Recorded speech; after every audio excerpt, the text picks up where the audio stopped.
Pronto. Então, melanoma lentiginoso acral. Então, quando a gente fala de câncer de pele, a gente tem dois tipos básicos. Os tumores melanoma, que são os mais graves, mais perigosos, e os tumores não melanoma, que são todos os outros. O melanoma ele é tão importante na dermatologia que até a classificação dos tumores se baseia no nome dele. E no Brasil, a gente tem mais ou menos 4% dos tumores, só 4% dos tumores são do tipo melanoma. E 96% são os não melanoma, que são aqueles muito mais frequentes.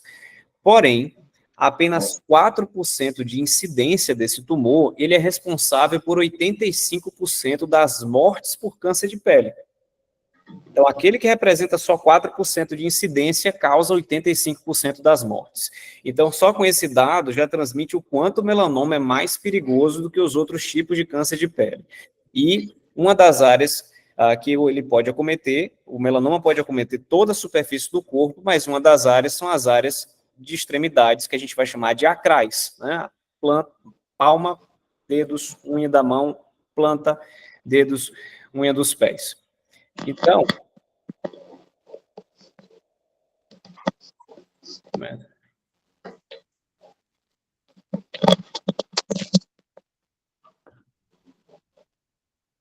quando a gente fala, os tumores...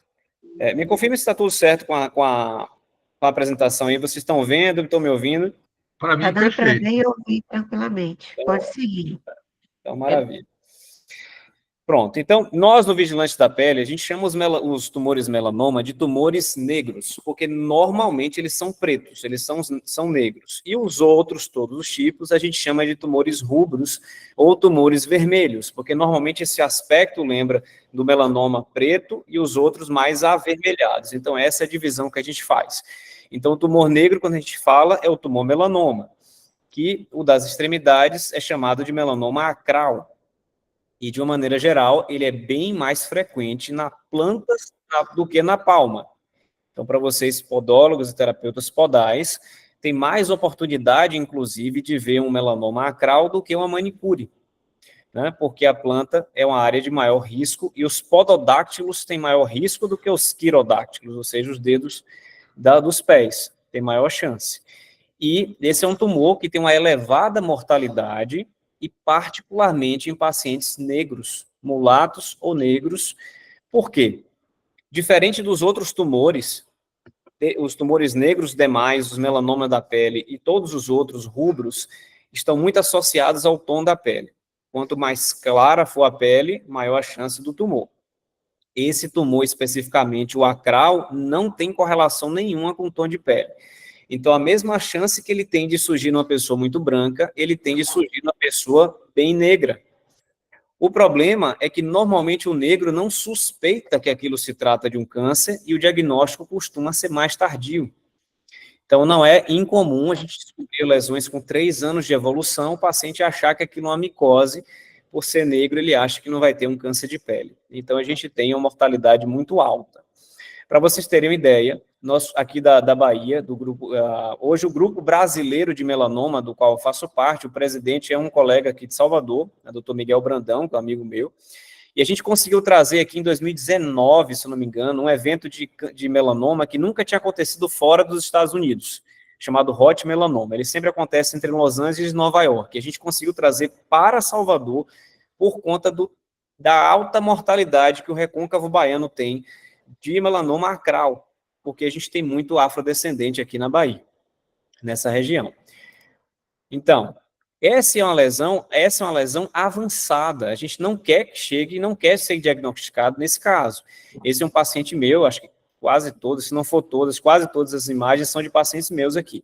Esse foi um paciente que, infelizmente, eu perdi, né? Aqui, a gente olha aqui, esse que está em pé, é o filho desse paciente. Vocês veem o tom de pele, um paciente fototipo 6, né? Paciente negro, assim como o pai dele para o próprio paciente. Então, ele chegou para mim dizendo que estava achando que era uma micose, ele tinha 3 anos aplicando medicamentos aqui. Creme vaginal, miconazol, clotrimazol e por aí vai. Quando ele chegou para mim, infelizmente, ele já tinha metástase, ou seja, lesão à distância, no pulmão, no cérebro. Não tinha mais jeito, infelizmente. Hoje a gente tem recursos de tratamento até para melanoma metastático, mas mesmo assim, casos muito avançados, às vezes a gente não consegue salvar esse paciente. Aqui eu já trago uma lesão moderada, né, uma lesão menos avançada, de onde a gente ainda tem uma chance boa de resolver, salvar a vida desse paciente, mas já com a possibilidade de metástase, né? Então, o que a gente vê aqui? A gente vê uma pinta heterogênea, vocês veem cores diferentes, então a pinta com formato estranho, né, retangular, com a parte branca aqui no meio, com cores diferentes, e a gente vai sempre se atentar e conversar com o cliente, paciente, sobre a história dessa pinta. Então, quando vocês perceberem alguma mancha escura na unha ou na planta do cliente, vocês precisam conversar, olha, essa pintinha aqui, como é que é? Importa muito a história. Então, se ele diz para você, não, isso aqui eu já nasci com isso, toda a vida eu tenho a minha pintinha da sorte, não tem nenhum problema, tudo tranquilo. Agora, se essa pinta não for nem muito chamativa, porém for algo recente, que vem crescendo nos últimos meses num paciente adulto, a gente tem que estar atento, mesmo que não seja muito valorizado a mancha, que não tenha nada de muito importante. E o que a gente quer, na verdade, é diagnosticar nessa fase aqui. Essa é uma fase inicial, veja só, ela pode ser uma pinta como qualquer outra. Então, uma foto dessa, eu seria incapaz de apenas com a foto dizer se se trata de um melanoma ou de um nevo normal. Quando é uma pinta normal, a gente chama de nevo melanocítico normal, digamos assim, né? Mas esse aqui era o melanoma que a gente consegue com a dermatoscopia, que é um exame do consultório, diferenciar às vezes, e quando não, se faz a biópsia ou excerese. Então, além do melanoma acral ele se apresentar nas plantas, ele pode apresentar-se no aparelho ungueal. E aqui eu vou começar novamente por casos mais avançados, que a gente espera não chegar nesse ponto, e ir para casos moderados e casos iniciais. Eu vou dar dicas simples de como é que vocês vão perceber um tumor melanoma na fase inicial. Então, esse é um caso muito avançado, né? Então, da mesma forma que na planta do pé é mais comum do que na palma da mão, nos pododáctilos é mais comum do que nos quirodáctilos, ou seja, no dedo do pé é mais comum. Espera aí que pulou alguma coisa aqui. E quando a gente fala o termo melanoníquia, a gente está falando de mancha escura na unha de forma geral, seja tumor ou lesão benigna ou mancha de qualquer etiologia, por exemplo, por conta de inflamação, micose e várias outras causas, né? Então, melanoníquia se refere a uma mancha escura, benigna ou maligna. Então, como é que a gente vai observar, né? Existe um sinal, que é esse, quando você tem uma pigmentação nessa zona em volta, né? Na zona periungueal, existe um termo técnico, um nome muito estranho, chamado sinal de Hutchinson. Quando você tem esse escurecimento na região periungueal. Então, esse é o sinal de Hutchinson. Porém, há alguns anos atrás, a minha filha do meio, Letícia, essa daqui, me pediu uma coisa muito especial. Papai, eu posso pintar sua unha? Eu falei, pode. Então, ela pegou o arsenal dela de manicure, né, de nail design, mais variado, e foi pintar as minhas unhas. E aí, ela não era uma manicure muito treinada, ela era uma manicure amadora ainda, e ela sujou minhas regiões periungueais todas já da unha. Nesse dia, inclusive, eu esqueci de tirar, saí para ir na sorveteria comprar o picolé por aqui, de chinelo, e era irresistível. Todo mundo que passava, os olhos eram um magnetismo para minhas unhas todas pintadas, coloridas, eu me diverti muito com isso. E aí foi quando eu tive uma ideia, eu falei, pô, já sei como é que eu vou chamar no vigilante da pele o sinal de Hutchinson. Ele vai se chamar o sinal do esmalte borrado. Então, vocês nunca mais vão se esquecer disso. Se vocês verem na lâmina do paciente uma mancha escura e na região circunvizinha uma mancha escura também, como se a manicure tivesse borrado o esmalte, esse pode se tratar desse sinal, que é um indicativo de câncer na unha. E essa é a alegria de Letícia, de finalizar o trabalho, não muito bem feito, mas feliz da vida pelo trabalho realizado.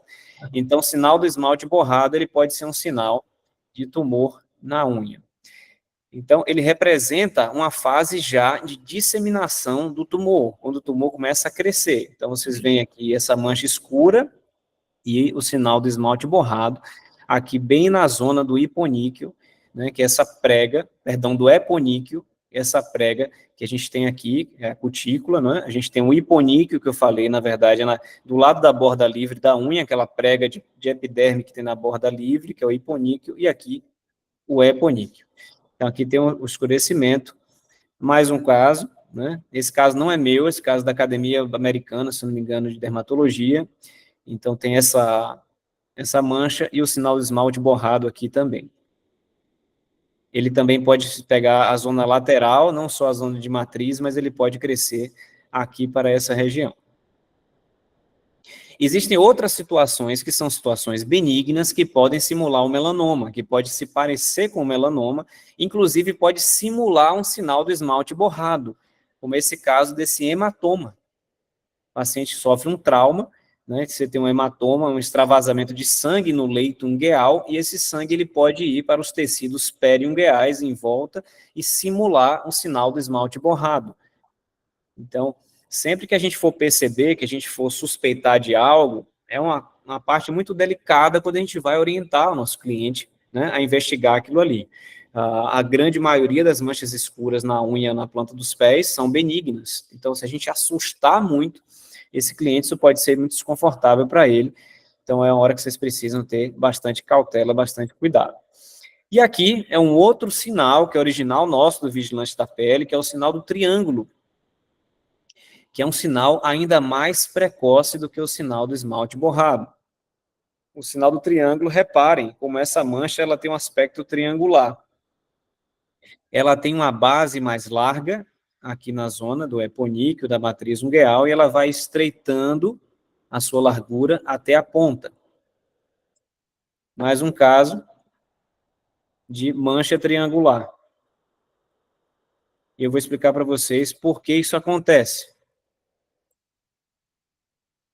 Porque a grande maioria dos tumores ungueais, melanoma, se originam da região da matriz ungueal. Então, você tem um melanoma aqui nessa região, e à medida que ele vai crescendo, por ele ser um tumor maligno, ele vai aumentando, a zona de borramento da lâmina ungueal vai aumentando. Então, quando a gente fala dessa pontinha da unha aqui, ela foi produzida há cerca de 4 meses, que é o tempo de crescimento da lâmina da mão, 6 meses do pé, 4 meses da mão, de média, isso varia um pouco de idade, mas normalmente é por aí. Então, há 4 meses atrás, o tumor estava menor, portanto, a largura da mancha era menor. À medida que o tumor vai crescendo, essa mancha vai enlarguecendo. Então, esse é um princípio por trás do sinal do triângulo. Então, isso que acontece. Me falem se vocês não entenderam, posso voltar nesse ponto. Então, vocês vão olhar, se for uma mancha retangular, vocês vão conversar também sobre o tempo de doença. Se por acaso for uma mancha estável retangular, normalmente não se trata de melanoma, mas se tiver uma modificação nesse sentido, pode se tratar de um melanoma. Então, como eu falei, as melanoníqueas são manchas escuras, benignas ou malignas. É importante a evolução, a história, e vocês vão levar em consideração se essa mancha acomete apenas uma unha ou acomete múltiplas. Porque normalmente, quando acomete múltiplas unhas, não é câncer. O tumor na unha é raro. Seria muito raro um azar fora do comum desse paciente desenvolver ao mesmo tempo mais de um tumor na unha em dedos diferentes. Então, se você já vê duas unhas com manchas no mesmo paciente, a gente está falando mais de uma possibilidade benigna do que maligna. E eu vou mostrar daqui a pouco o caso dessa minha paciente do consultório de hoje, ela tinha diversas unhas, né? Então, existem outras causas. Por exemplo, quando você tem inflamações da matriz de várias ordens, como o contato com produtos de limpeza, por exemplo, como uma doença inflamatória de ordem autoimune ou não. Então, o paciente com artrite reumatoide, ele costuma ter uma inflamação nessas articulações aqui, interfalangianas, e essa inflamação se dissemina para a matriz e costuma pigmentar a lâmina ungueal também desse paciente. Então, veja muito isso. Viu uma lâmina, olha todas as outras. Se você acha uma mancha parecida, a gente está falando de uma menor possibilidade de câncer. E para finalizar essa minha apresentação, que a gente tem outros colegas também que vão falar hoje, como é que a gente procede no vigilante da pele, né? O vigilante da pele é a ideia da integração entre as profissões, entre o médico dermatologista, o podólogo, o terapeuta podal, o manicure, o cabeleireiro, todos nós em comunhão, né? E aí a gente chama essa figura de dermatologista parceiro, que é aquele a quem você vai referenciar, de repente, algum caso, você vai mandar para o paciente ser feita a cirurgia, o que é que seja, confirmar o diagnóstico, o que é que seja, esse dermatologista ele vai retornar para você em algum momento também um cliente, porque ele tem como referência como eu faço isso há mais de 10 anos. E como é que você, na sua cidade, em qualquer lugar do Brasil, vai encontrar um potencial dermatologista parceiro? Eu recomendo 2 sites. O primeiro é o site do Grupo Brasileiro de Melanoma, que eu já citei aqui hoje. Esse é um site que reúne médicos especialistas em câncer de pele. Vocês entrarem nesse site, gbm.org.br, ele tem um campo de pesquisa pelo seu estado e sua cidade. Lá, você vai encontrar médicos cirurgiões oncológicos e médicos dermatologistas. Nesse caso, vocês procurariam os dermatologistas da sua cidade. A outra possibilidade é no site da Sociedade Brasileira de Dermatologia, do qual também faço parte, que é a sbd.org.br, você faz a mesma coisa, coloca seu estado lá, Tocantins, cidade tal, Palmas, Araguaína, né, Dani? Araguaína ou Araguaiana? Araguaína? Isso. Isso, Araguaína, e ele vai dizer lá quais são os dermatologistas da sua cidade. Porém, você vai ter uma abrangência de dermatologista, tanto da área mais estética, quanto da área mais clínica. Por isso que no GBM, eu acho que é uma pesquisa um pouco mais direcionada para alguém um pouco mais focado. Daí, você pode encaminhar essa pessoa para esse dermatologista e você pode apresentar o que é o vigilante da pele. A gente pode... Eu tenho depois um PDF, vou ver se eu lembro, Paty, para te mandar, para você mandar no grupo para a turma, que é um texto onde eu apresento para o médico, eu falando para o médico, que é o vigilante da pele, que é um profissional capacitado a identificar doenças perigosas na pele, cabelo e unha, e trabalhar em comunhão com o dermatologista. E é isso. Então, vou aqui, terminei minha apresentação, eu vou mostrar rápido o caso de hoje, que agora vocês já estão sabendo aí como se trata, como suspeitar de um melanoma.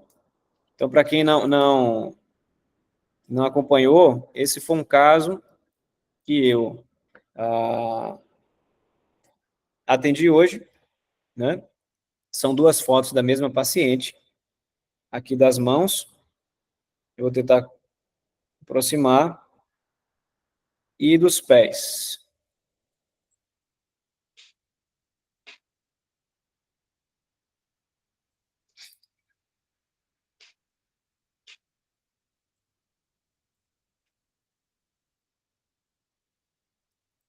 Pronto. Então, ela chegou porque uma colega dermatologista aqui do meu estado suspeitou que ela estava com câncer melanoma, né, e chegou a falar que deveria fazer a cirurgia. Era do pododáctilo direito aqui, nessa zona, né? Então, como é que eu gosto sempre de avaliar a unha? Eu gosto sempre de avaliar a unha de fora para dentro, e não começar direto pela lâmina ungueal. A gente vê toda a condição daquela região ali, da extremidade, até chegar na lâmina propriamente dita.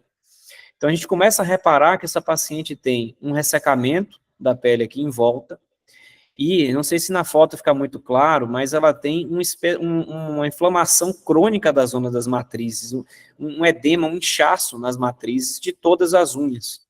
E quando a gente vai fechando, a gente vê aqui os tecidos periungueais também inflamados, e quando chega, a gente tem uma lâmina doente, né, uma lâmina aqui com aspecto de destruição, com pontos de onicomicose e com hipercromias. Porém, reparem que ela tem hipercromias em várias unhas, algumas mais, outras menos, tá vendo? Nos 2 primeiros podos, no segundo direito, no segundo esquerdo, no terceiro, nas mãos também. Esse edema que ela tem, ela pontua a dor ou não? Ela não sente mais, ela tem essa paroníquia crônica, né, que é essa inflamação dos tecidos ungueais aqui, e aí na anamnese, quando eu converso com ela, ela é maníaca por limpeza. Então, tudo dela é lavar, tudo dela é passar desinfetante, tudo dela é detergente, o dia inteiro. Doutor, eu cuido dos meus pais. Primeiro ela chegou nervosa, depois passou 5 minutos chorando de alívio quando eu disse para ela que não era um câncer. Eu falei, vamos descobrir agora, porque você tem essa paroníquia crônica. Então, ela tinha esse inchaço, já não sente mais dor, porque são anos e anos em contato com produto direto de limpeza. Então, faz essa paroníquia crônica e um escurecimento das lâminas aqui, e com destruição da lâmina do pé, inclusive. Então, qual foi a minha conduta? Um tratamento de onicomicose oral, porque ela tinha já a lâmina já bem espessada, com onicomicose no leito ungueal, e tentar convencer ela a usar luva, finalmente, que é o grande vilão das unhas todas. E uma informação importante, existe um mecanismo na pele que se chama fenômeno de Koebner, que é quando você tem uma reprodução inflamatória à distância. Então, o fato dessa paciente lavar muito, pegar muito produto de limpeza na mão e causar inflamação nas matrizes e tecidos periungueais das mãos, esse processo inflamatório pode ir para os pés por via sanguínea. Olha que coisa curiosa.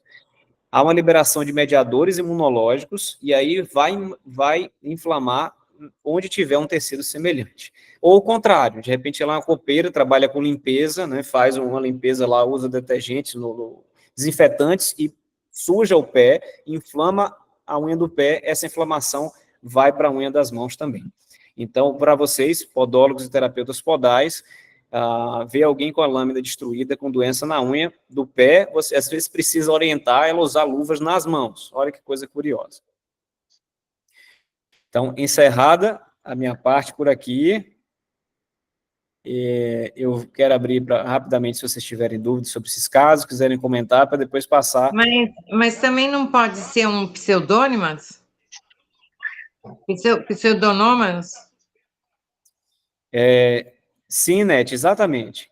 O Net chamou atenção aqui. A Pseudomonas é uma bactéria, né? Quando a gente fala de micose na unha, quase sempre é onicomicose, mas existe uma bactéria que também pode colonizar a unha, que é muito frequente, que é a Pseudomonas. Pseudomonas aeruginosa, ela também pode. O que muda é que normalmente a Pseudomonas dá um aspecto um pouco mais esverdeado, né? Então, quando a gente vê as unhas esverdeadas, a gente suspeita, e quase sempre é o que a gente chama de sinal patognomônico, né, Net, de pseudomonas e aspecto esverdeado, né? É muito claro. Então, quando a gente tem pseudomonas, normalmente a gente tem que tratar os dois, a onicomicose e a bactéria. E é uma informação, viu, Net? A grande maioria, não sei se você já sabe disso, dos antibióticos que se tratam bactérias da pele não cobrem pseudomonas. Aí o que a gente usa normalmente é o ciprofloxacino. Acaba gerando outras patologias. Por irritação, né, Isso. Por exemplo, a neomicina, que é um antibiótico muito utilizado, que é a substância do nebacetim. E ele também faz parte de vários cremes dermatológicos famosos, como a Novacorte, Troquiene, Quadriderme. A neomicina muito frequentemente causa reação de hipersensibilidade. Nós não gostamos na dermatologia, apesar de serem produtos que fazem muito sucesso. Então, como é que eu faço quando tem um caso de pseudomonas? Além de tratar a onicomicose, o fungo, a gente tem que tratar a bactéria. E aí eu prescrevo o ciprofloxacino colírio. Porque ele sai muito mais barato do que se você mandar manipular ciprofloxacino em solução normal. Então, você compra colírio de ciprofloxacino e manda o paciente pingar por dentro, de baixo, assim, para entrar no leito ungueal, para poder matar essa pseudomonas. E, normalmente, ele é um tratamento um pouco mais curto, mais breve do que o tratamento de micose. Então, obrigado, Net, por lembrar dessa possibilidade. Nesse caso, essa paciente não, ela só tinha melanoníquia por processo inflamatório mesmo, eu não vi ponto de pseudomonas. Professor, boa noite. Meu nome é Eliana, sou aqui de Salvador. Me tira uma dúvida. E em questão de manicure, se ela quiser pintar a unha, o que é que o senhor recomenda? A não pintar? Porque, assim, quando as minhas clientes elas estão fazendo tratamento de fungo, eu sempre recomendo elas não pintar a unha. Nesse caso, o senhor recomenda a mesma coisa? Isso, e depende muito, viu, Eliana, do grau de acometimento da unha, né? Então, esse é um aspecto que a gente chama de quantitativo, né? Ou seja, não tem sim e não. A resposta depende do grau de evolução, né? As onicomicoses são extremamente frequentes, Então, quando você fala de onicomicose mais leve, principalmente na zona mais distal, mas na ponta da lâmina ungueal, normalmente o fato de pintar, desde que seja um esmalte que não cause alergia, não tem muito problema, desde que o paciente faça aquele tratamento, não é? Quando você fala de uma onicomicose já mais avançada, que avança até para o terço proximal, que é essa zona mais próxima de onde nasce a unha, aí normalmente a gente evita o esmalte, porque mesmo que ela não tenha alergia ao esmalte, você pode ter uma reação de hipersensibilidade, deixar mais sensível a zona da matriz, consequentemente essa unha ser produzida de forma menos perfeita, uma forma mais frágil, né? Então essa questão, Eliana, é um ponto fundamental e a resposta é um espectro, né? Depende muito, e aí você vai sentindo com o seu feeling, com o passar do tempo, aquele caso que você acha que precisa, e a minha dica é você olhar muito para a zona da matriz. Mas aí, é mito ou é verdade? Essa história de pintar a unha contamina o esmalte? Que eu tenho um certo receio a respeito disso também. Por isso que eu acabo convencendo elas a não pintarem. Porque no salão, todos usam o mesmo esmalte. Então, contamina. Eliana, assim, eu não vejo problema. Essa é outra questão importante também, não é? Porque, assim, normalmente uma unha, um aparato ungueal saudável, não cresce micose. Não cresce. Não é o fato do contato, entende? Então, por exemplo, eu considero minhas unhas saudáveis, eu sou muito cuidadoso com a hidratação das minhas unhas, apesar de eu ser cirurgião, eu lavo a mão com muita frequência, não é? E lavagem de cirurgia não é essa lavagem normal, a gente usa a bucha. Você já viu o cirurgião fazendo, a gente usa a bucha, são vários minutos lavando, passa assim entre as unhas e tudo. Existe um protocolo de lavagem, né? Mas enfim. Então, eu sou muito cauteloso, muito cuidadoso. Então, considero que meu aparato ungueal é um aparato saudável, porque eu sou cuidadoso com a hidratação. E eu estou pegando em micose o tempo inteiro. Diversos pacientes no dia têm micose, eu palpo ali. O que eu lavo a mão entre o paciente e o outro? Por questão de contaminação cruzada, mas eu nunca desenvolvi e talvez eu nunca vá desenvolver a onicomicose. Agora, se você fala de um paciente que toda hora lava prato, que aqui no Brasil não se tem a cultura de luva, né? Eu digo sempre que um dia a Unilever vai fazer um lobby para poder me expulsar do Brasil, a multinacional dos produtos de limpeza, porque eu sou o porta-voz disso. Assim, se essa cliente toda hora está lavando, pegando detergente, você perde a proteção da unha, você perde a proteção do leito, perde a proteção dos glicopeptídeos que permeabilizam a unha, e aí fica fácil esse fungo que está no ambiente, que está na nossa própria pele, crescer. O indivíduo adulto saudável, Eliana, tem 6 a 7 bilhões de micro-organismos já naturalmente cobrindo o nosso corpo. Então, voltando ao seu caso do salão, muito provavelmente não é o fato do esmalte ter passado ali que vai contaminar alguém, ou você pegar na mão de alguém que tem um fungo. Isso está mais falando a favor, sim, da sua condição de hospedeiro de uma unha saudável ou não. Então, finalizando, não vejo problema essa questão do esmalte, até porque pela própria condição da substância é muito difícil que um fungo permaneça viável dentro do esmalte. Doutor, posso fazer uma pergunta rapidinha? Claro. Eu sei que as colegas têm aí o material delas para apresentarem, não quero tomar tempo. O senhor falou das manchas, né, na região do pé.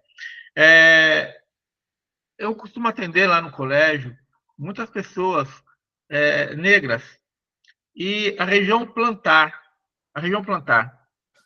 ela aparecem muitas manchas negras, mas não nevos, manchas espalhadas pelo pé. E não é um, não é dois, a maioria que aparece lá aparece com essas manchas, em tom acastanhado. Isso. Não chega a ser negra, é acastanhado. É comum, é normal, é da própria pessoa, é o histórico. Isso, exatamente. Isso é o que a gente chama de melanodermia racial, não é? Pacientes, quanto mais o tom da pele, pode ter essas hiperpigmentações. O que isso ocorre? Quanto mais morena a pele, maior a chance de hiperpigmentar. Então, eu tenho uma pele morena. Então, se eu tenho uma espinha, por exemplo, e eu futuco e espremo, pode escurecer e formar uma mancha que a gente chama de hipercromia pós-inflamatória. Então, quanto maior o fototipo, então quando você fala de um paciente negro bem escuro, algum pequeno trauma da planta do pé já pode fazer, esse melanócito ele é mais reativo. Então, todas as pessoas, independente do tom de pele, têm a mesma quantidade de melanócito. O branco, o negro, tem a mesma quantidade de melanócito. Porém, o melanócito do negro ele é mais reativo, ele produz mais, entende? Então, esse é um ponto interessante, Eurípides, porque é um diagnóstico diferencial, né? A característica é essa, ela é mais suave, é uma mancha castanhada mais suave e muito frequente, assim como as melanoníqueas também. Essa dessa paciente que eu mostrei. É muito mais comum melanoníquea em pacientes negros, pelo fato de pigmentar mais facilmente. Mas isso não impede de eu falar para ele, olha, é importante acompanhar essas manchas e procurar um dermato. Isso, exato. E principalmente se alguma tiver um pontinho mais escuro, ou que está percebendo a evolução, é um fator importante, né? Bacana, obrigado. Obrigado. E aí, vou passar minha palavra para a Paty, que vai apresentar a Dani, e passar para a Dani, e já convidar todos vocês, que a gente vai com o professor Eurípides em breve já fazer um evento também focado para profissionais, né, podólogos e terapeutas podais, então, desde já todos vocês já estão convidados, né, professor? Opa, obrigado, doutor. E a gente Obrigado, já Patrícia. anuncia. Paty, está contigo. Pronto. A gente vai trazer agora uma convidada especial, né? Porque é a primeira vez que a gente está trazendo os profissionais da área de terapia podal.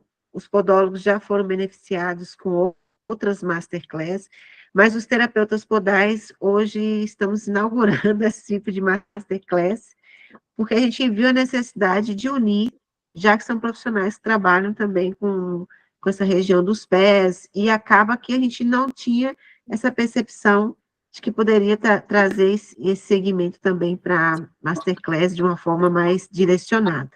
Então, ninguém mais, ninguém menos de quem criou a técnica plástica dos pés, que a gente trouxe aqui a idealizadora dessa técnica, para falar da técnica, para falar a evolução de tudo que já ocorreu desde que ela começou nesta área. E Dani, seja bem-vinda ao Vigilantes da Pele, um projeto que foi um sonho, assim, que hoje a gente está trazendo, já expandindo para outros estados, trazendo novos profissionais, trazendo uma perspectiva aí de escala a nível Brasil, para que todos conheçam esse projeto que foi idealizado pelo Dr. Lucas, dermatologista oncológico. Quem está aqui pela primeira vez, seja bem-vindos. Eu acredito que muitas de vocês hoje estão tendo o primeiro contato com o Dr. Lucas. E a gente tem essa iniciativa de todos os meses ter essa masterclass e sempre trazendo temáticas relacionadas à pele, à unha, né? Tanto para terapeutas capilares, a gente já fez para cabeleireiros, manicures, neodesigners. Então, a gente está trazendo todo esse conteúdo e pedindo a vocês que também tragam outros profissionais, outros colegas de profissão, para assistir essa masterclass, para vir, né, para esse trabalho, esse projeto Vigilantes da Pele, porque esse projeto tem como intuito salvar vidas. E o projeto era presencial, e depois a gente trouxe para online, justamente para que novos profissionais tivessem a mesma oportunidade que a Bahia teve. A princípio, Feira de Santana e todas as 50 cidades que o doutor Lucas ia presencialmente fazer toda essa capacitação. Então, quando a gente conheceu esse projeto, eu falei, não, a gente tem que trazer esse projeto para mais perto dos profissionais da beleza. E eu acredito que vocês vão ter essa percepção de como esse projeto é grandioso, de como esse projeto é importante, porque nos traz a possibilidade de conhecimento científico, vindo de um médico, de um especialista. Então, vai mudar a percepção de vocês no dia a dia, eu tenho certeza, porque mudou meu posicionamento profissional. E mudou a vida das minhas alunas, das minhas mentoradas. Então, assim, é algo que está agora mais acessível, porque a gente trouxe para online. Então, Vigilantes da Pele, hoje, é um projeto que nós temos a intenção de expandir para que novos profissionais tenham acesso ao conhecimento. Então, hoje, Dani, eu queria que você falasse um pouquinho sobre plástica dos pés, para quem ainda não conhece você, sua técnica, o seu trabalho educacional, e seja bem-vinda ao Projeto Vigilantes da Pele. Nossa, é uma honra estar aqui com vocês. Boa noite a todos. É uma honra estar junto com profissionais incríveis. Eu já estou encantada com o projeto, já estou amando tudo. Gravei aqui já para fazer uns trechinhos para mandar para as meninas, porque realmente é um trabalho muito bacana. muito importante, é algo que realmente nós precisamos nos unir para que a gente possa se fortalecer como um profissional e tendo o apoio do Dr. Lucas, o seu apoio como profissional, do Eurípides, que também são profissionais incríveis, realmente é uma honra estar com vocês. Eu agradeço muito pelo convite. Vamos crescer juntos. Então, a técnica da plástica dos pés, ela foi uma técnica, na verdade, foi um sonho de infância, vamos dizer assim. A minha mãe, né, como o doutor falou, tem uma pele mais morena, né? Então, eu sempre vi, assim, essa diferença, que as pessoas de uma pele mais negras, morenas, sempre sofreram muito com ressecamento. E nesse caso, foi o caso da minha mãe. Então, pelo fato de nós ser, ela é de Tocantins, né? Então, é uma região mais quente, é uma região onde, né, o pessoal está sempre de chinelinho, rasteira, tem vários fatores que são acometidos também para trazer esse excesso de ressecamento e acúmulo ali de células mortas da região plantar. Então, eu sempre cresci vendo a minha mãe tendo esses problemas, essa anestética, esse desconforto. E às vezes ela saía na rua e falava, olha, faz isso, aquela receitinha caseira que nunca dava certo, né? E tentava passar o pé na pedra e fazia muita coisa e nada dava certo. Então sempre foi um sonho meu e da minha irmã de infância, né? A trabalhar com essa questão do excesso, o acúmulo de ressecamento da região plantar dos pés. Com o tempo, né, a gente foi crescendo, eu fui estudando, entrei na parte da estética, sou cosmetóloga estética, minha irmã é farmacêutica, e a gente foi trabalhando, ela também trabalhou um tempo ali na área das manicures, e a gente pensou, poxa, né, é uma área onde não tem nada de fato que traga um resultado efetivo, com qualidade, com segurança. E aí a gente começou a conversar e falou assim: vamos pensar em fazer alguma coisa? Vamos. E aí foi assim que a plástica dos pés foi nascendo, né? Minha mãe, como modelo principal, a gente foi criando ali o produto, ela com conhecimento químico, eu vim com conhecimento ali da cosmética mesmo, associado à pele, e assim a gente foi formulando a técnica, foi criando o produto, e assim surgiu a plástica dos pés, né? É um procedimento onde o principal objetivo é trazer o conforto e a estética dessa região, né? Trazer ali uma renovação daquela pele de forma rápida, prática, eficaz e segura. Mas também é muito importante, a gente procura trazer isso, o conhecimento, entender quais são os pontos importantes, aonde pode, aonde não pode ser aplicado. E isso, assim, eu acredito que esse projeto vem casar perfeitamente com o nosso trabalho, com a nossa técnica, porque eu sempre busquei trabalhar isso com as profissionais, né? Trazer o conhecimento para trazer um atendimento diferenciado, um atendimento com segurança, e hoje, graças a Deus, né? E também muito trabalho que a gente vai fazendo com elas, buscando, trazendo elas também para essa parte do conhecimento, do estudar, entender. Não, mas é simples e tal. Não, entender, conhecer um pouquinho mais sobre a pele, aonde pode, o que não pode, entender o que é uma ação química, como que esse produto vai agir e como, né, cuidar dessa pele pós-procedimento, as orientações que a profissional vai passar para o cliente. Então, tudo isso a gente procura trabalhar, né? A marca Hidracal, que é a criadora da plástica dos pés, procura trabalhar para trazer essa segurança para o profissional, porque hoje o nosso objetivo é fazer com que a profissional cresça e que ela tenha um segmento de carreira com sucesso, mas o mais importante, com segurança. E para isso, realmente, não tem como fugir, tem que estudar, tem que conhecer, e assim a gente tem o curso, né, da técnica, onde a gente tem instrutoras, a Paty é instrutora da técnica, da plástica dos pés, e graças a Deus, as profissionais que trabalham, estudam e buscam estão tendo bastante resultado, bastante sucesso, e É isso aí, é só alegria, né? É só estudar e crescer. Não tem muito segredo. Muito bom, Dani. Deixa eu te perguntar uma coisa. Me fala um pouco do perfil, assim, qual é o cliente mais comum da plástica dos pés? Eu imagino que mais mulheres do que homens, né? Mais mulheres do que homens também. O homem, ele tem a boa procura da técnica, né?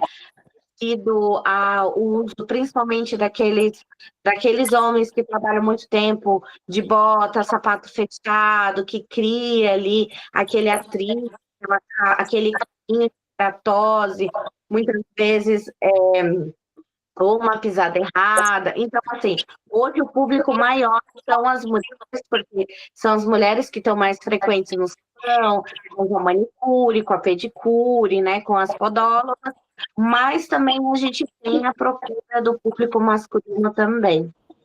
Então, o homem leva muito por conta da questão sintomática, né? Dores, com o paciente que trabalha em indústria, talvez, né? Sofre com calosidades também.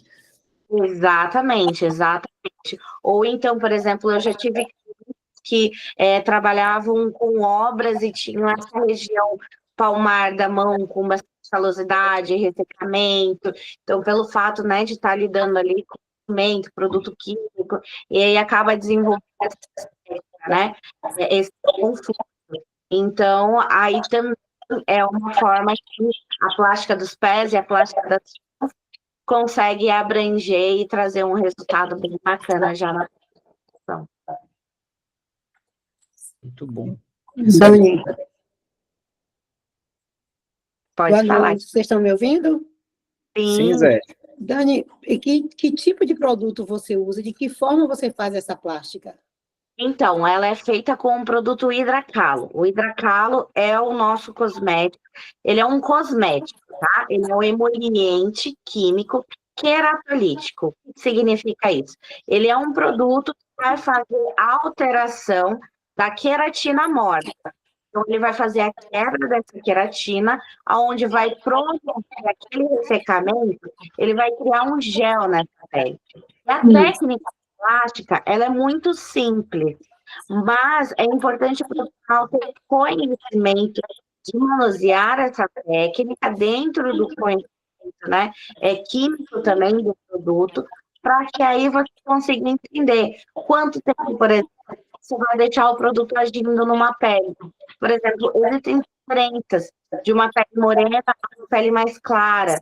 Nós temos ali umas tabelinhas, né, dentro do fototipo de pele e dentro da questão de resistência das peles. Então, por exemplo, um erro muito comum que muitos profissionais cometem, né, com a técnica, é não saber avaliar corretamente essa pele, não entender quanto tempo ela vai deixar o produto agir dentro da segurança de resistência dessa pele.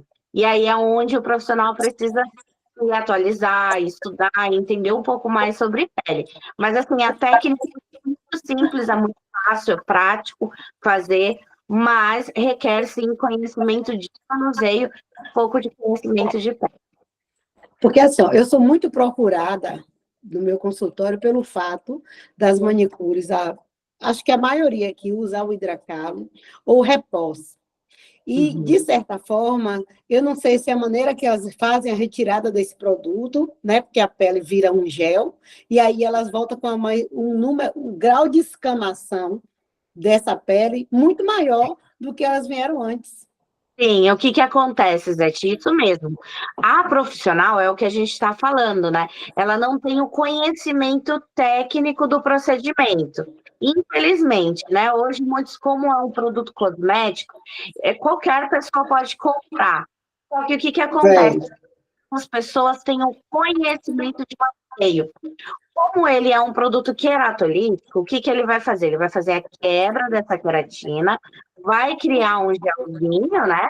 Esse gelzinho, ele precisa ser removido. Parte da remoção, ela vai ser feita na raspagem, ali com a espátula sem corte, e a outra parte vai ser feita no polimento. Esse é o grande erro dos profissionais. Eles não sabem fazer um polimento para a limpeza dessa pele, porque ali fica subcamadas de pele morta que precisa ser removido na lixa. Então, o que acontece? Muitos profissionais ou não fazem essa parte do polimento ou não fazem a parte correta, porque o objetivo do polimento é chegar numa camada de pele nova. Você tem que remover porque o seu produto agiu. Quando chegar nessa camada de pele nova, é onde a gente orienta a parar para não gerar nenhuma sensibilidade, não gerar o efeito rebote, nem tipo de lesão na sua pele. Tá? Mas essa remoção é o suficiente só com a lixa de polimento? Com a lixa de polimento? Não tem outro líquido, nada que possa hidratar depois? Ou... Por mais que, por exemplo, ela coloque aí a neutralização do produto, né? Daí a gente vai falar um pouquinho sobre química. O produto, a base química dele é alcalina. E o que vai neutralizar a ação dele é a ação ácida. Então, assim, por mais que eu utilize neutralizante, ele só vai parar a ação química. Mas a limpeza da pele, ela só vai no polimento. Então, não adianta o profissional lavar a pele, não adianta o profissional corretar álcool, não adianta o profissional fazer nada disso. Realmente vai remover aquelas camadas de células mortas que ficou é o polimento. E esse é um dos maiores erros que a gente tem na técnica, infelizmente, porque as profissionais, não são todas as profissionais que buscam realmente conhecimento, não são todos os profissionais que querem entender como funciona. Muitas vezes tem um videozinho no YouTube que às vezes a pessoa justamente, sabe, né, o que ela está ensinando, e aí acaba explicando o erro da técnica. Agora, Dani, boa noite. Boa noite. Desculpa, meu nome é Eliana. Deixa eu lhe dizer uma coisa. Mas isso não deveria ser proibido para venda para manicure? Porque assim, não, porque esse produto ele contém ácido, certo? Não. Ele não contém ácido? Não. Ácido. Porque é complicado. As manicures usam de forma incorreta e aí a gente... Deixa eu te explicar, Eliana. É como assim, uma tintura. Quando a gente vai numa loja de cosméticos, você vai pintar o seu cabelo. Ali você vai ter uma alteração de cor no seu cabelo, certo? Você vai ter uma ação química para isso, certo? Então, o que acontece? Por exemplo, mas você está utilizando um cosmético comum.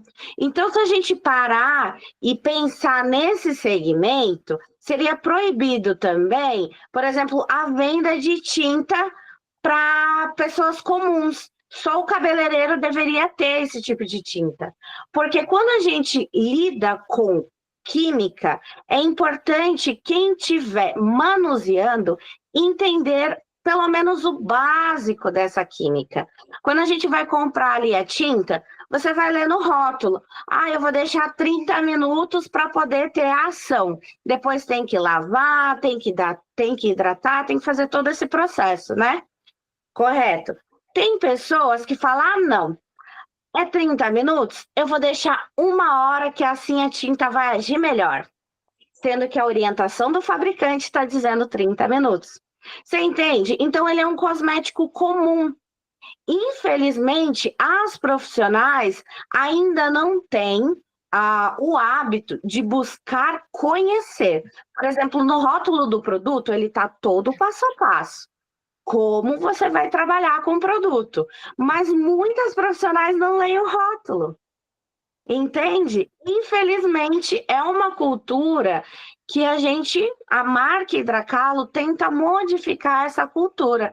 Porque a manicure, a podóloga, a profissional da área da estética e da beleza, com a técnica da plástica dos pés, ela consegue ter um crescimento muito grande no mercado da beleza. Mas é importante ela ter o conhecimento, que é algo que eu sempre bati na tecla, e as meninas me chamam de chata, sou chata mesmo, porque sem conhecimento a gente não chega a lugar nenhum.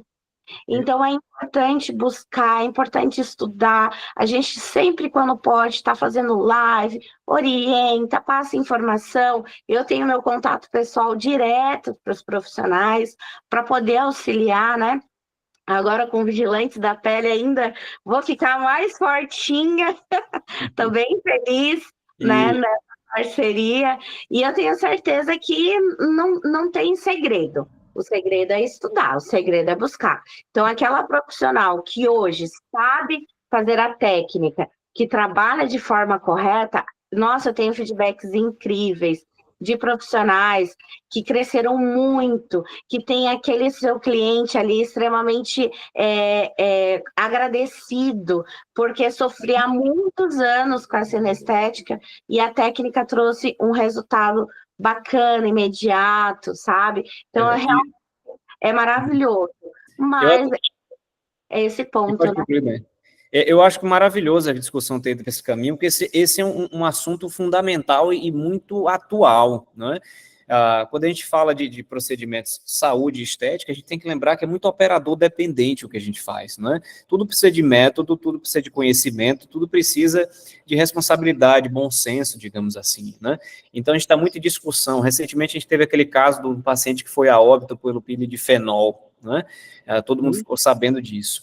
E uma das ações da Anvisa, por exemplo, foi proibir o pilidifenol, né? E teve muita discussão se essa proibição é adequada ou não, ou se você deve exigir que o paciente, que o profissional tenha uma qualificação para usar o pilidifenol. Vou ter um exemplo. Na minha cidade, teve um paciente que faleceu com transplante capilar. E o laudo técnico, isso é público oficial, foi por alta absorção de anestésico tópico, né? Então, não tem como você proibir, né, o anestésico tópico, porque você vai fazer cirurgia, você precisa de anestésico, só que você tem que ter método, tem que ter conhecimento.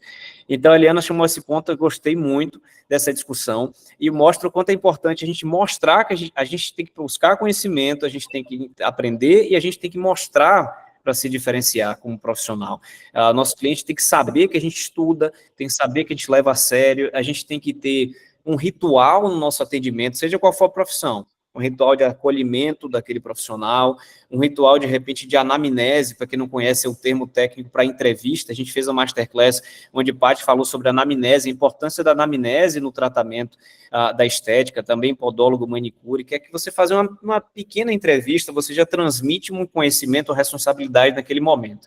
Então, esses são pontos fundamentais para a gente se diferenciar no mercado, saber defender o nosso trabalho. E eu vou passar a palavra, a Alda levantou a mão, não sei se foi sem querer, Alda, se você quiser perguntar, e depois que a Alda responder, eu queria também que vocês comentassem se vocês se lembram de algum caso onde vocês já se sentiram injustiçado por um cliente, onde o cliente chegou para vocês, acusou de ter acontecido algo no pé, depois de um procedimento, e vocês acharam que aquela acusação não foi justa. Eu queria que depois de Alda alguém comentasse também algum caso. Boa noite a todos. Eu sou manicure e pedicure, né? Nucleara do Numã, aluna de Patrícia, onde tomei o curso realmente, Dani, né? Da Hidracalo. Tenho aqui no meu espaço, trabalho com plástica do pé. Graças a Deus, eu sou assim, ó, muito, muito procurada sobre isso. E nunca tive, assim, nenhum tipo de problemas, como o doutor está falando, né? A gente faz a ficha anamnésia, procura saber tudo o que o paciente... Porque tem cliente que, às vezes, eles não gostam de falar sobre sua saúde, né? E ali a gente vai conversando, porque para aplicar o produto, a gente tem que saber o que o cliente tem. Então, quem vem aqui, eu faço isso há muito tempo, Dani, aqui, da Hidracalo, e tomei curso com Paty, sou aluna dela, e digo para você, aqui, Feira de Santana, né, que eu moro, sou bem requisitada sobre o assunto, nunca tive problema nenhum, nem tampouco de rebote. Entendeu? Agora,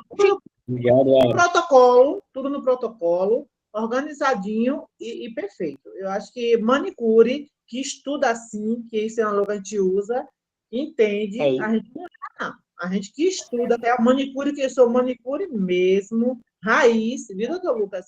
Manicure que atende pessoas de idade, pessoas com vários tipos de problemas, que eu até indico para o senhor também, falo aqui.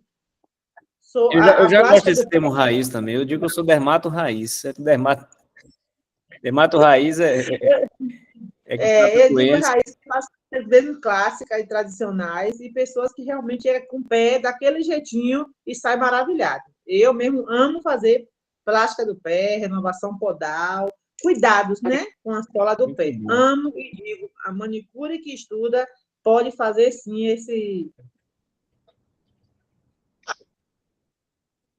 protocolo aí da plástica do pé É tranquilo. isso. Eu assumo. Obrigado, Alan. Pode repetir lá, Não, Dani. eu só quero agradecer primeiro o feedback maravilhoso que eu amo, né? E fico muito feliz, né? E é bem isso, bem complementando o que a gente conversou. É importante o estudo, o conhecimento. Então, se a profissional ela está capacitada, ela está realmente paramentada para desenvolver a técnica, eu tenho certeza que é muito sucesso que a profissional vai ter e vai ser sim reconhecida e referência na cidade dela como aquela profissional de qualidade. Mas agradeço, só agradeço. Muito bom. Vou seguir a fila aqui, Angélica, fica à vontade. Boa noite, Ted, tudo bem?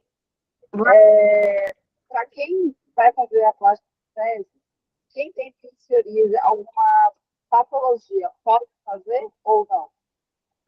Não pode fazer. Qualquer tipo de patologia dermatológica, a gente não manipula. Isso é um ponto, assim, desde o começo, na técnica, é algo que eu sempre prezei bastante, né?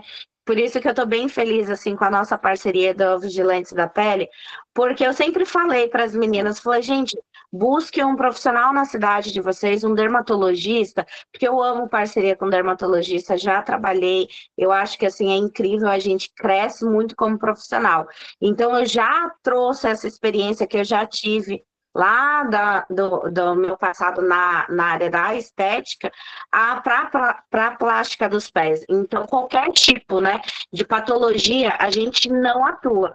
Por exemplo, é uma questão, né, muito frequente, por exemplo, na plástica dos pés.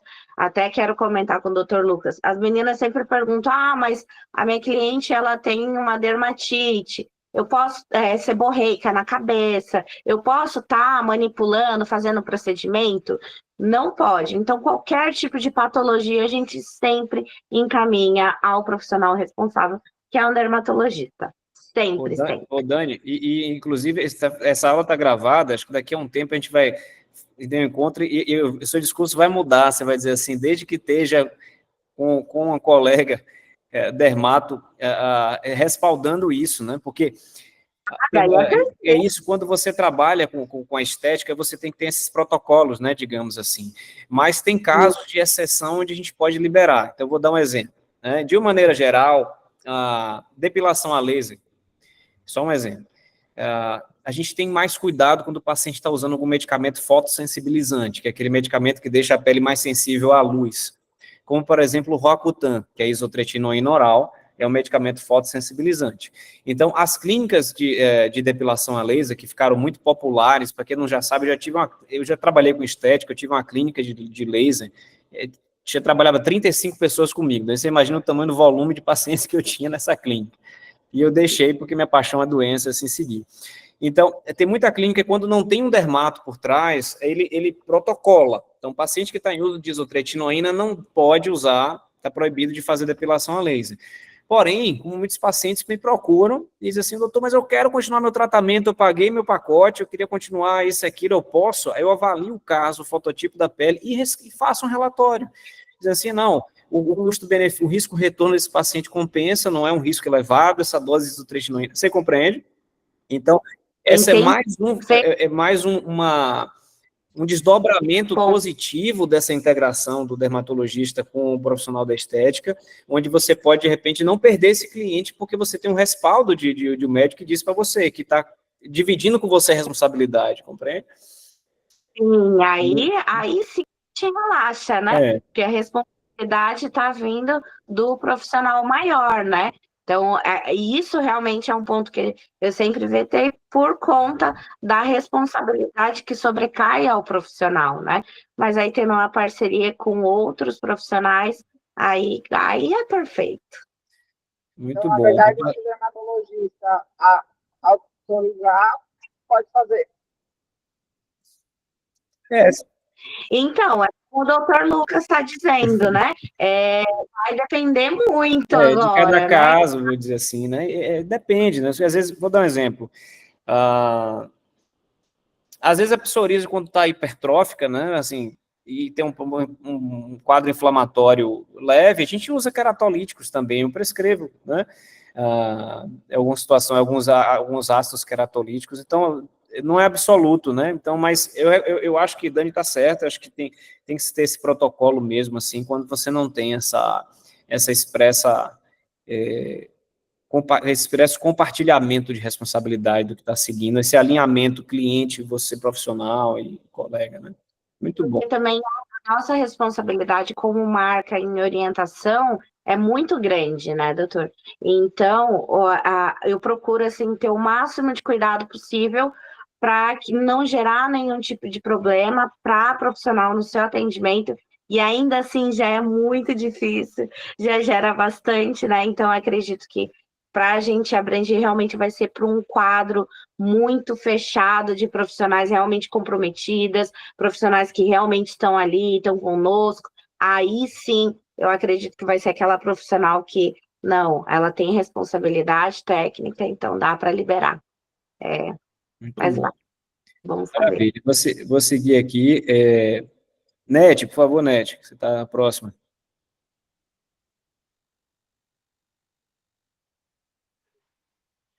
Boa noite a todos. Deixa eu me apresentar, que eu já falei, mas não me apresentei. Eu sou podóloga. E, doutor, eu estou vendo que o senhor está dando uma assistência para manicure. Na minha cidade, isso é impossível, você ter uma ajuda, um parceiro dermatologista. Sim. O senhor atende online? Você fala, sua cidade é uma cidade pequena, né? Eu moro no litoral, Praia Grande, litoral paulista. Praia Grande é bem populoso, né?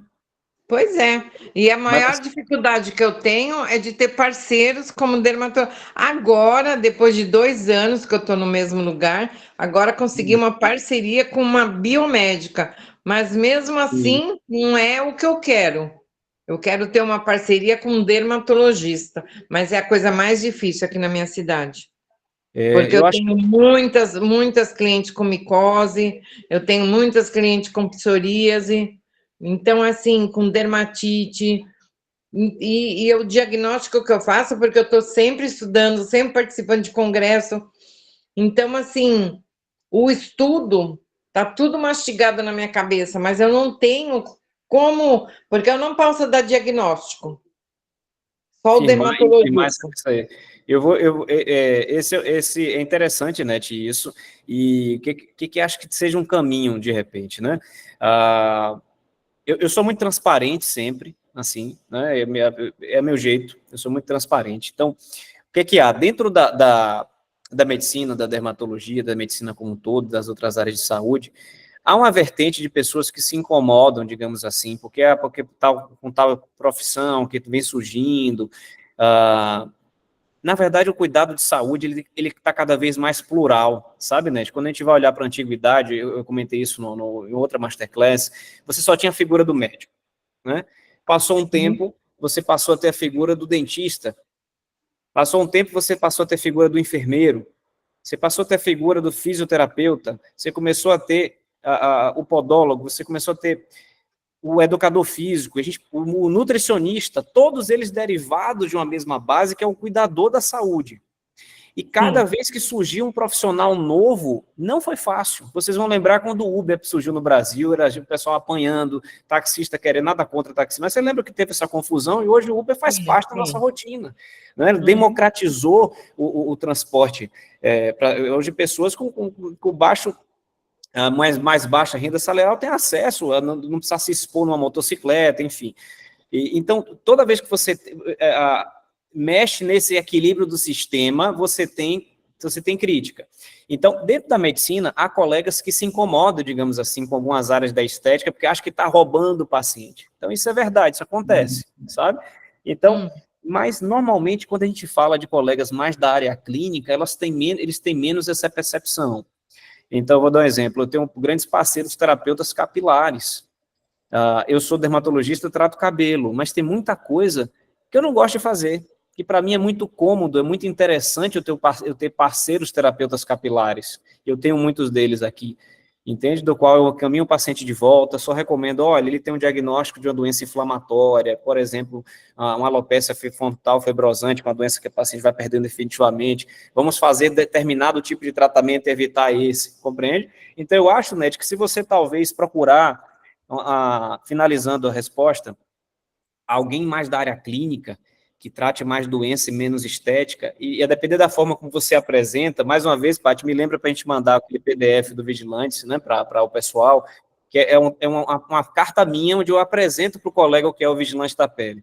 De repente, você consegue algum colega da sua região, né, porque o ideal é ter alguém de referência na cidade, né, para a pessoa poder ir, o seu cliente ali. Claro, eu faço consulta online para o Brasil inteiro, e vou ficar feliz se receber uma indicação sua, mas acho que vale a pena você, em algum momento, tentar algum colega por aí. Então, porque, que nem hoje, eu atendi uma pessoa que teve no pronto-socorro, que estava com uma unha com uma infecção, e estava com um granuloma muito infeccionado, e o médico falou que o podólogo não mexeria, e passou uma pomada de lidocaína para infecção.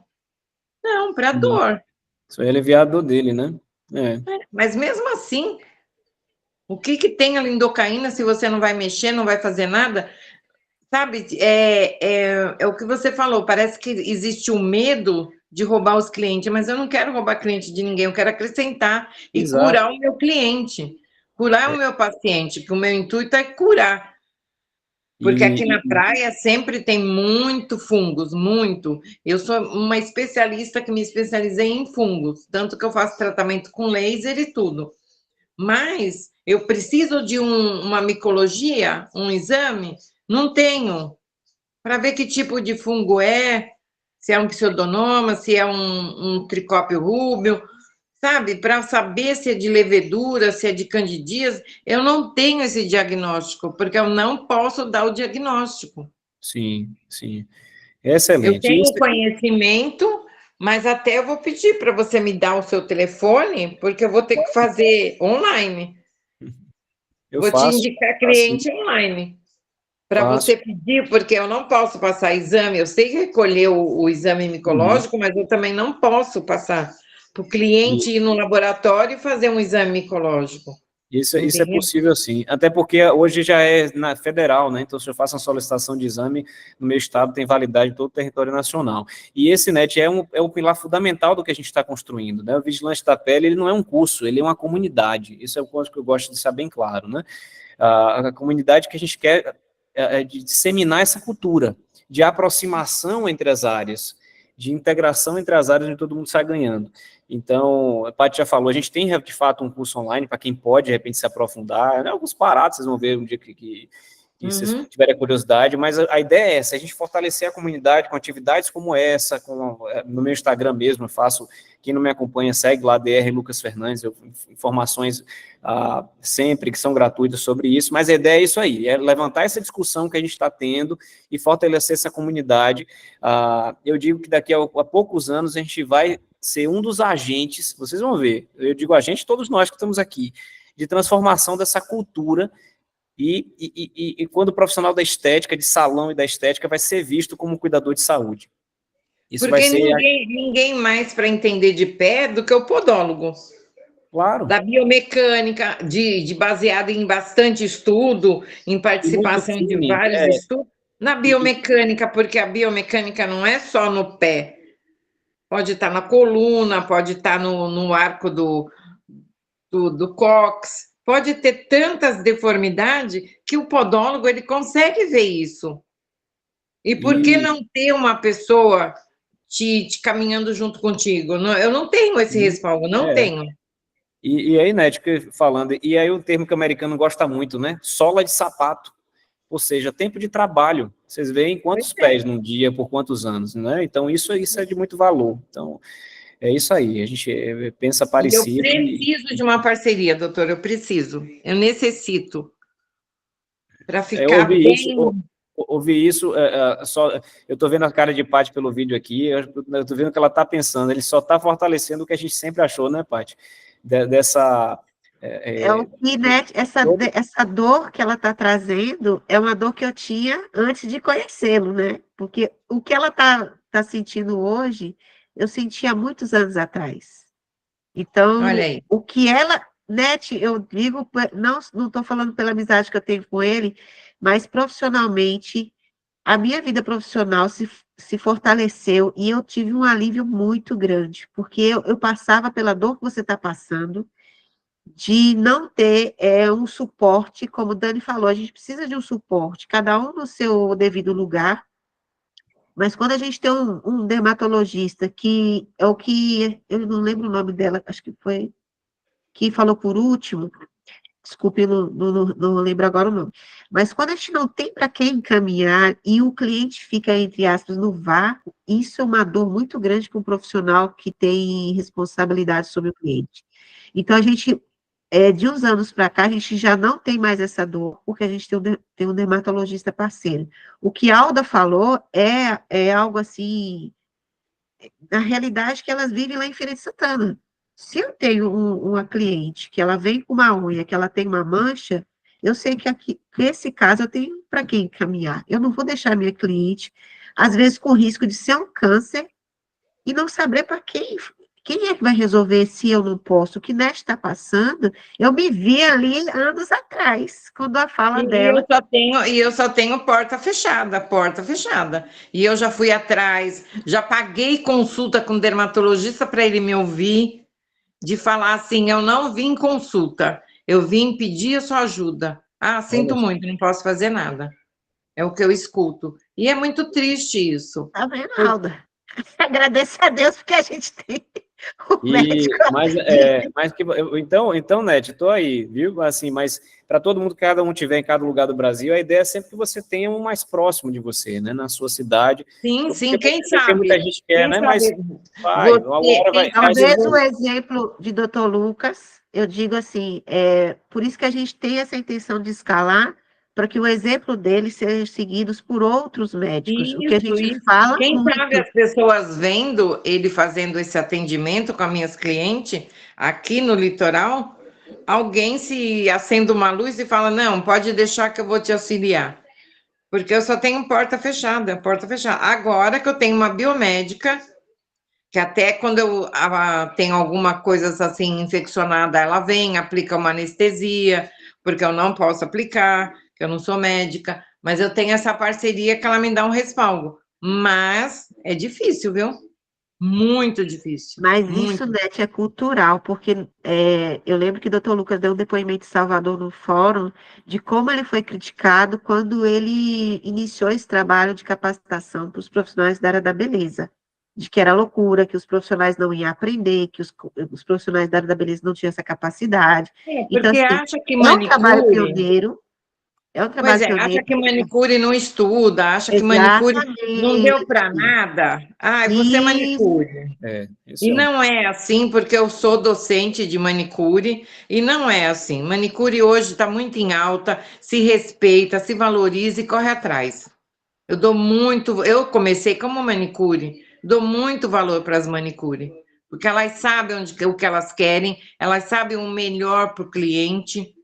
Hoje, manicure não é mais aquela fundo de quintal. Manicure hoje tem congresso, estuda. Eu dou muito valor para as manicure.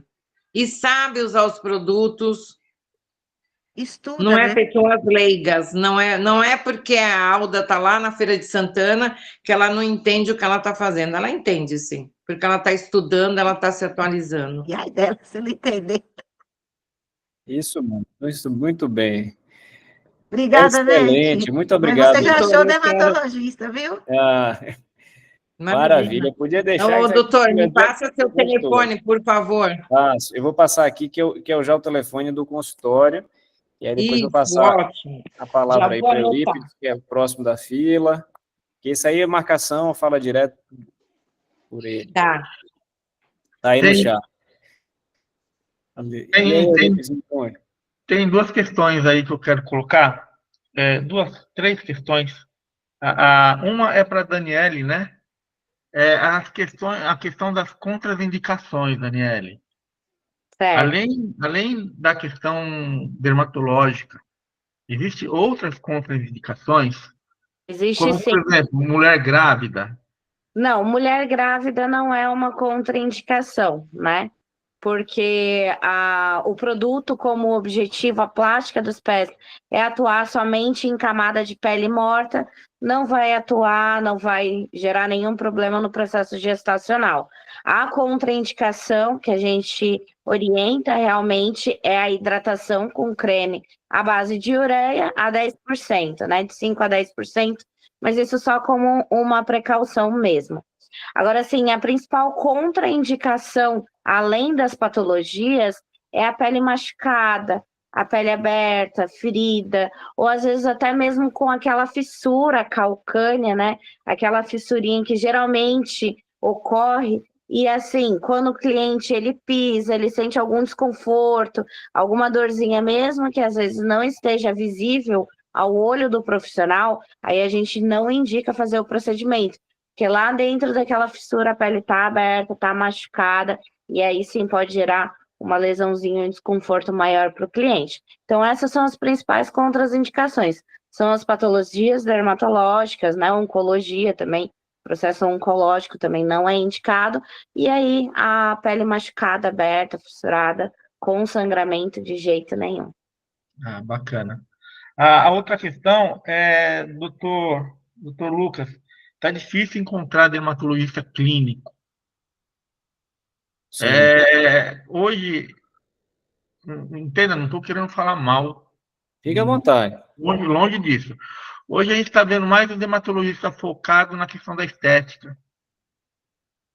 E aí, quando a gente manda os clientes procurarem um dermato, ele vem com a mesma história. O médico ele só olhou e medicou. O famoso olhar empírico, Uhum. né? O exame micológico para verificar realmente nem sempre existe. E é difícil encontrar um dermatologista especializado em unha. Isso é bem difícil pra caramba, isso é verdade. É difícil. Onicologista, muito pouca gente faz, né? Diversos motivos. Eu digo que a questão de mercado, talvez a O mais mercado importante. pode ser. Está Hoje em falta, hein? a gente teve um crescimento grande da tricologia, né? Dos Sim, profissionais sim. tricologistas, depois da pandemia, principalmente, que os distúrbios de queda de cabelo explodiram absurdamente. Mas na onicologia ainda realmente é muito difícil quem faça isso. A gente começa a observar hoje, Eurípides, um contrafluxo, né? Tudo é cíclico, né? Sim. Então, a dermatologia, ela sumariamente, primariamente, ela é clínica. A dermatologia é a primeira especialidade médica. Desde a antiguidade, não existia ressonância, não existia ultrassom, a gente tinha que matar a charada dos médicos antigos com a pele, né? Então, a dermatologia formou a medicina. Então, o médico, na antiguidade, ele tinha que ser um bom dermato clínico. E quando chegou na década de 20, no século 20, começou a crescer a estética, a própria academia, a própria faculdade foi escanteando a dermatologia como se fosse uma especialidade de menos importância.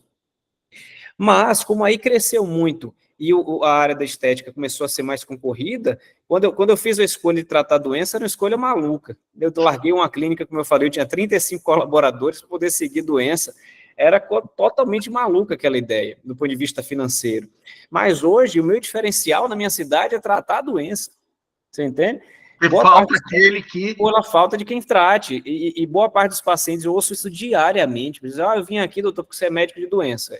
Eu não quero dermatologista de estética. Então, os colegas estão percebendo isso, esse novo movimento de mercado, e está começando a surgir. Mas você tem razão, é mais difícil. Mas aquele caminho que eu apontei do Grupo Brasileiro de Melanoma é interessante, porque quem trata câncer, normalmente, é mais puxado para a área clínica de doença do que a estética. Entende? Eu me lembro que eu fui num simpósio no Hospital Oswaldo Cruz, aqui em São Paulo, Hospital do Alemão que fala, né? Sim. E eram médicos, dermatologistas. E o foco era o estudo da unha. E foi muito lindo, foi gostoso. Para mim foi um devaneio ver eles falarem sobre a evolução da... É verdade! Ver eles falarem sobre a evolução da unha, a questão da cirurgia, a questão de como um pedacinho de unha que fica, dá para fazer uma reconstrução. E aí veio a questão da onicomicose, que é sempre a mais presente dentro dos debates, né? Aí o professor falou lá, um doutor bem de idade, né? Falou assim, eu falo para os meus alunos, mas é difícil. De 100% dos meus alunos, apenas 10% fazem pedem o exame micológico. 90% vai pelo olhar empírico. E aquilo nunca mais me saiu da minha mente. Sim. Nunca mais saiu da minha mente. Pode concluir, Arives. Não, aí eu ia falar da história. O senhor falou, alguém Sim. tem alguma história para contar sobre algo que... Mas continua, doutor, continua. Não, complementando isso que você falou do micológico. O micológico é um exame muito importante, porque a gente tem uma dificuldade enorme em alguns locais do Brasil também. É onde se faça com qualidade o exame micológico, e principalmente a cultura de fungo. A cultura de fungo é um exame complexo pra caramba, né? Você tem que, pensar que classe de fungo a gente está. Se a gente está pensando no dermatófito, a gente está pensando na levedura, então você tem que fazer o micológico direto para classificar se tem blastocisto, aquela coisa toda. E aí você seleciona aqueles meios de cultura específico para cada, semeia, coloca lá no ambiente tal, no ambiente X de estufa, por tantas semanas. Então, a gente tem uma dificuldade no Brasil, fora dos grandes centros, de qualidade técnica da realização desse exame de cultura. E aí, às vezes, tem locais, Eurípides, que às vezes muitos colegas pedem menos porque não tem confiabilidade no resultado do exame, sabe? Então, por exemplo, aqui na minha cidade, assim, eu posso dizer que mais da metade das culturas fúngicas que são realizadas vem como negativo, num caso notadamente positivo, sabe? E não tem muito aquela questão de, por exemplo, o fator do olhar empírico. A pessoa está tomando um medicamento da família do José, em vez de tomar o medicamento da família do João? Não pode? Sim, pode. Metaforicamente falando, né? Ela é uma candidíase, mas você está tomando por um outro tipo. Sim, de outra E classe. aí o resultado não vem? Pode. Você pode ter diagnóstico, né, de tratamento. A gente tem algumas características, por exemplo, da onicomicose, que a gente pode costuma levar a suspeitar de determinados agentes, né? Então, por exemplo, quando a gente fala de uma onicomicose mais da borda lateral da unha, a gente pensa mais em levedura, né? Quando você tem da borda mais distal, com avanço, a gente pensa mais em dermatófito, mas tem muito caso que você tem que partir realmente para confirmação de exame laboratorial mesmo, né? Ou de exame complementar. E esses exames são importantes, porque eu vou dar um exemplo. Uma cliente de uma conhecida, por quase 15 anos, ela foi tomando remédio para onicomicose, e o resultado não vinha. Ora ficava bom, ora ficava ruim. Ia num outro, trocava remédio, trocava médico, e ninguém solucionava. E a minha colega, ela começou a fazer uma aplicação de laser no corpo da unha. E o laser, a luz, ela é dando... Aí, com a luz, você já vai pensar numa questão. A luz já é dando uma melhora na luz na unha dela. Sim. E ela passava por um estado emocional ruim, a unha dela piorava. Bom, a colega falou, procura um outro médico, um que tenha uma especialidade maior em unha e tal. Ela conseguiu encontrar um. O médico, só de olhar na unha dela, falou, você tem psoríase unguial. E era a psoríase unguial que ela vinha tratando como anos. Onicomicose. Diagnóstico diferencial. Será que muitos têm essa preocupação do diagnóstico diferencial, doutor? Nem sempre, né? A gente é muito enviesado do que a gente está fazendo, né? Não tem jeito. Então, eu vou dar um exemplo. O paciente chega para mim no consultório, às vezes, e não sabe que eu sou da doença, né? E vai errado. Tem paciente que eu mando devolver a consulta, educadamente. Eu vou fazer um botox, não faço mais nada disso. Até minha esposa ficou zangada comigo, viu? Não, vou falar para você fazer um botox. Eu fazia pra caramba. Eu falei, não, já tem anos que eu não faço mais. Eu não acredito, você vai me fazer gastar. Eu não faço mais, não faço minha área. Aí ela foi numa colega minha dermato aqui na cidade. E aí veja a cena, ela senta, esposa, Dr. Lucas Fernandes. Não, eu vim aqui fazer botox. Minha colega, que é minha amiga, ficou branca. Ela me contando depois, minha colega, meu Deus, se separaram, eles que se perto do peito. Que divórcio triste. Aí minha esposa complementou, não, ele não quer fazer em mim, isso que provia. Ela acabou não cobrou só o material. Mas voltando ao que eu tenho a dizer. Então, eu sou enviesado, sabe, Euripe? Chega o paciente assim, querendo, doutor, essa ruguinha aqui, já estou procurando um câncer nela, um paciente assim. Entende? Eu sei como é que é. A gente é enviesado, então não tem jeito. Por isso que encontrar colegas assim que sejam mais dessa área é super importante, porque o olhar vai ser daquela área, né? Muito bom. Eu ia passar para a Nete aqui também, que a Nete levantou a mão.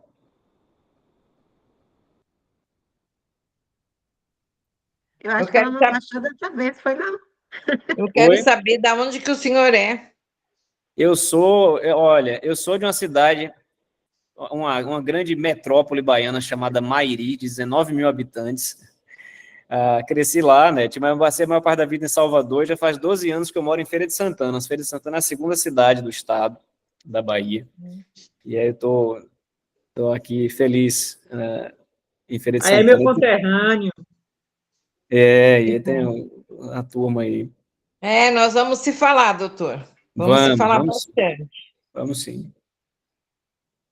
Doutor Vamos Lucas, lá, mais alguém? antes de finalizar, não esqueça da senha, por gentileza, porque lembrando a vocês que a gente vai liberar um certificado de participação e vocês anotem a senha que o doutor Lucas vai liberar hoje e vocês vão mandar no meu WhatsApp para eu liberar o certificado, porque assim, sempre há um número muito grande de inscritos, aí a pessoa acaba esquecendo, acaba tendo outros compromissos e não vem para a Masterclass online.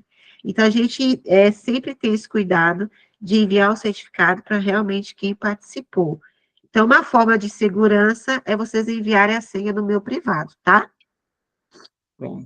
A senha eu bolei agora, acho que tem tudo a ver com o que a gente falou hoje, o que a gente faz aqui. Eu não tenho telefone de ninguém, gente. Eu vou colocar meu WhatsApp aqui no chat, vocês anotem, aí vocês podem mandar para mim, tá bom?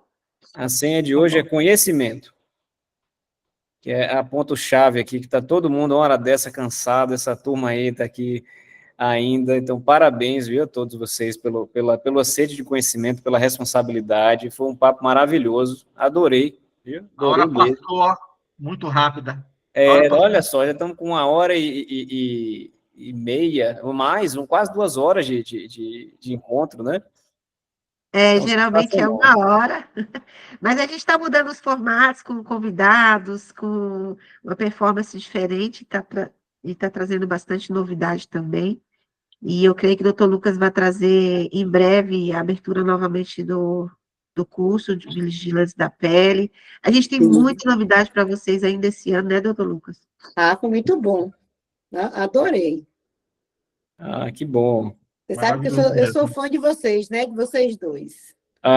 Você não me conhecia, mas eu já conheço você e seu trabalho. Zete é um amor, Boa noite. Zete, minha parceira. Eu entrei aqui de gaiata, viu? Eu sou curiosa. Eu fico futucando as coisas. E eu entrei de gaiato aqui, que eu fui convidada por uma amiga. Que bom. Prazer tá aqui. Cadê a Eliana? A Eliana fui eu que convidei. Elisete é minha amiga e irmã de muitos e muitos anos. Meu Deus, todo dia falando. Declaração de amor. O tempo todo. E aí, foi um prazer, doutor Lucas. Uma boa noite para vocês. Eu vou só passar a palavra para a Luísa, que levantou a mão, depois eu faço encerramento aqui, rápido. Calma, Eliana. Se quiser falar, Luísa, fica à vontade. Luísa. Cadê a Luísa? Pode ser que tenha sido sem querer também, né? Então, gente, muito obrigado. Eu quero dizer para vocês... Eu que agradeço. Viu? Pode me mandar mensagem pelo Instagram. Casos, às vezes eu tenho uma semana sem responder. Isso é coisa rara, mas eu vou ver se eu consigo amanhã responder todo mundo. Então, assim, às vezes eu demoro, mas respondo. E os casos que vocês me mandam me ajudam muito a preparar a aula, a entender. Né? Então, assim, contem comigo. Qual é o seu Instagram? É Dr. Lucas Fernandes. Eu vou escrever aqui. Tudo junto, sem... Então, eu sou uma pessoa de sorte. Deixa eu agradecer imensamente. Quero agradecer o Lucas. Quero agradecer a Paty pelo convite. Foi maravilhoso. Vamos trazer as meninas para os vigilantes da pele. Vamos crescer juntos. Gratidão, viu? Vou ter que sair porque mas também estou à disposição. Muito obrigada, viu, doutor? Muito obrigada, Paty. Boa noite a Gratidão, todos. Dani. Beijão. Boa noite. Boa noite a todos. Obrigado. Boa noite. Boa noite. Obrigada. Foi. Boa noite.